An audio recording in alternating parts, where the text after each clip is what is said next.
मरचू जंगल से लकड़ियां काटकर बाजार में बेचने गया, लेकिन उसे लकड़ियों के अच्छे दाम नहीं मिले। इस पर मरचू ने कहा, अरे भैया, इतने कम पैसे, इन पैसों में तो 2 वक्त का खाना भी नहीं मिलेगा। आप मुझे बहुत ही कम पैसे देते हैं। मैं इतनी मेहनत से लकड़ियां काट कर आता हूँ, लेकिन उनके पैसे मुझे बहुत कम मिलते हैं। भैया, तुम्हारी लकड़ियां होती ही इतनी कमजोर हैं कि मैं इससे ज्यादा पैसे नहीं दे सकता। तुम्हारी लकड़ियों के बस इतने ही पैसे बनते हैं। अरे भैया, कुछ ज्यादा कर दो ना। वो क्या है ना कि इन पैसों का तो कुछ भी नहीं आता। मैं अपनी जिंदगी कैसे गुजारूंगा। भैया, तुम जाकर अच्छी लकड़ियां लाओ, तभी इन लकड़ियों का अच्छा दाम मिल पाएगा, वरना इन लकड़ियों का तो यही दाम है। ये सुनकर मरचू बहुत ज्यादा परेशान हो गया और पैसे लेकर किराने की दुकान से सामान खरीदकर घर आ गया। घर पहुंचते ही मरचू की पत्नी सीता ने कहा, अरे जी, सामान ले आए आप? हाँ जी, सामान ले आया हूँ। सीता के चेहरे पर खुशी छा जाती है, लेकिन जब उसने सामान देखा, जी, इसमें तो बहुत थोड़ा सामान है। हाँ सीता, मुझे पता है कि यह सामान बहुत थोड़ा है, लेकिन मैं क्या करूं? मेरे पास जितने पैसे थे, मैं उतने का ही सामान लेकर आ गया हूँ। इस तरह हमारा गुजारा कैसे हो पाएगा जी? आपको तो पता ही है कि हम कितनी मुश्किलों से गुजारा करते हैं। हाँ हाँ, मुझे पता है, लेकिन मैं कर भी क्या सकता हूँ? मेरे पास इतने पैसे ही नहीं कि हम एक अच्छी जिंदगी गुजार सकें। इतनी मेहनत कर रहा हूँ, लेकिन फिर भी मेहनत का फल नहीं मिल रहा। इतनी मेहनत से अच्छी लकड़ी काट कर आता हूँ, लेकिन मुनासिब दाम नहीं मिलता। मैं तो बहुत परेशान हूँ। क्या करूँ?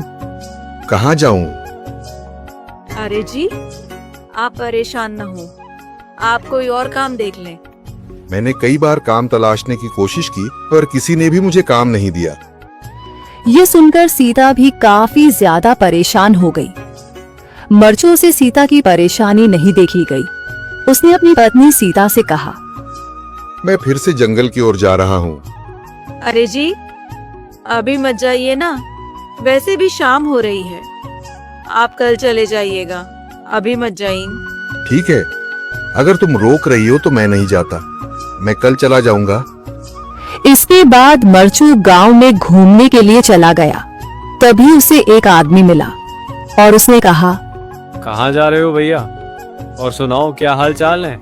जिंदगी कैसे गुजर रही है? अरे भैया, तुम्हें तो पता है कि लकड़ियां काटकर कैसे गुजारा होता है। हाँ भैया, तुम सही कह रहे हो। और आसपास के जंगलों में अच्छी लकड़ियां भी नहीं है। इसके लिए तो जंगल के अंदर जाना पड़ेगा। पर जंगल के अंदर तो काफी सारे जंगली जानवर होंगे। मुझे बहुत डर लगता है भैया, मैं जंगल में कैसे जाऊंगा? हाँ भैया, जंगली जानवर तो होंगे, लेकिन अच्छी लकड़ियां तो वहीं से ही मिलेंगी।